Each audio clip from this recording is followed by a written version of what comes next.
தமிழ்நாட்டுல வந்து காந்தாரா ஒரு டப்பாய் வந்து ஒரு படம் இவ்வளவு பெரிய ஒரு சக்சஸ் பண்ணது வந்து மக்களுக்கு தான் அது ஒரு சக்சஸோட கிரெடிட் போகணும். எல்லாருக்குமே எனக்கு வர முடியல. லாஸ்ட் டைம் வரணும் நம்ம பிளான் பண்ணோம். அந்த டைம்ல ஏதோ ஒரு இன்சிடென்ட் ஆச்சு, அதனால போஸ்ட்போன் பண்ணிட்டோம். இப்போ காசி பயணம், அதை அடுத்து ராமேஸ்வரம் பயணம். அதானே காசி போன ராமேஸ்வரம் வரந்தாரு. அதான் இருந்தது. படமே வந்து ஒரு ஈஸ்வரனுடைய கணத்தை பத்தி, நம்ம காவல் தெய்வம், நம்ம தெய்வத்தை பத்தி தான் எடுத்தது. ஸோ படத்துல அதான் சொல்லிருக்கோம். ஸோ அந்த ஒரு டிவைன் கனெக்ஷன் தான். ஸோ படம் ஃபினிஷ் ஆச்சு, ரிலீஸ் ஆச்சு. அது வந்து ஆடியன்ஸ் வந்து இவ்வளோ ஒரு மிகப்பெரிய ஒரு சக்சஸ் கொடுக்குறாங்க.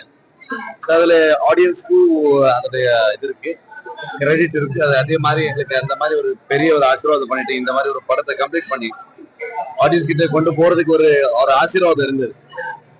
அந்த ஒரு அந்த ஒரு ஃபீல்ட்ல தான் நான் வந்து இப்ப வந்து ராமேஸ்வரம் வரைக்கும் வந்திருக்கேன். ஸோ ரொம்ப சந்தோஷமா இருக்கு. ரொம்ப நல்ல ஒரு தர்சனம் கிடைச்சது. நிறைய டைம் கிடைச்சிருச்சு அங்க முன்னாடி நின்றுக்கிட்டு எனக்கு டைம் பண்றதுக்கு. ஆமா. ஸோ உங்க மூலமா நான் வந்து அத்தனை ஆடியன்ஸ்க்கு வந்து நன்றி சொல்றேன். Thank you so much. நீங்க பண்ண ஒரு ஆசீர்வாதம். எவ்வளோ டெக்னீஷியன் எனக்கு பேசினாங்க, கூப்பிட்டாங்க. நிறைய பேருக்கு இருக்கு ஒரு அந்த ஒரு ஃப்ரெண்ட்ஷிப் இருக்கு எங்களுக்கு. ஸோ அதனால எல்லாருமே சொன்னாங்க இங்க என்ன ஒரு வைப் இருக்கு, என்ன பேசுறாங்க, ஆடியன்ஸ் என்ன ரியாக்ஷன் கொடுத்துருக்காங்க அப்படின்னு. நிறைய ரிவ்யூஸ் நான் பார்த்துருக்கேன் ஆன்லைன்ல. So thank you so much. இது வந்து அந்த அந்த லவ், அந்த ஒரு பிளெஸிங் வந்து எப்பவுமே ஒரு ரெஸ்பான்சிபிலிட்டியா எழுதிட்டு அடுத்த படம் பண்ணும்போது இன்னும் நல்ல எஃபோர்ட் போட்டு உங்களை வந்து என்டர்டைன் பண்றோம்னு ஒரு தாட்ல இருக்கு. அவ்வளவு. ஓடிடிக்கு டைம் இருக்கு.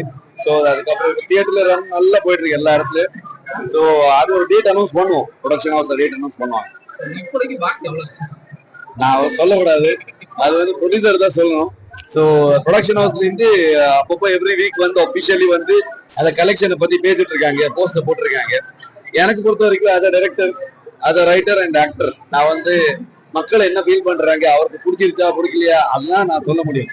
ஸோ அதுல வந்து ரொம்ப ஒரு மிகப்பெரிய ஒரு சப்போர்ட் கொடுத்துருக்காங்க, ஒரு பிளெஸிங் கொடுத்துருக்காங்க. ஸோ அதை பாக்குறதுக்கு ரொம்ப சந்தோஷமா இருக்கு.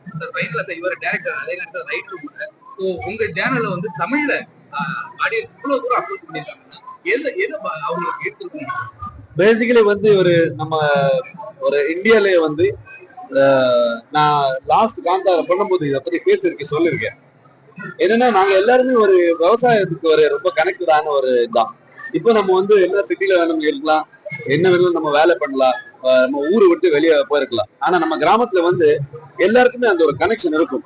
அந்த கிராம தெய்வா இருக்கட்டும், நம்ம ஒரு போக்லூர், நம்ம வந்து அந்த போக்லூர்ல வந்து இருக்கிற ஒரு எசன்ஸ், அது வந்து நம்ம மொத்த ஸ்கிரீன்ல வந்து அதை டிரான்ஸ்லேட் பண்ணி கொண்டு வந்தது. ஐ திங்க் அது பிடிச்சிருக்குன்னு நினைக்கிறேன் நான் வந்து. ஸோ அந்த ட்ரைபல், அந்த நேச்சர் வர்ஷிப்பிங், இதெல்லாமே வந்து தமிழ்நாட்டிலயும் அது அந்த மாதிரி ஒரு கல்ச்சர் இருக்கிறதுனால மக்களுக்கு அது பிடிச்சிருக்குன்னு நினைக்கிறேன் நான். அவ்வளவுதான். Thank you so much.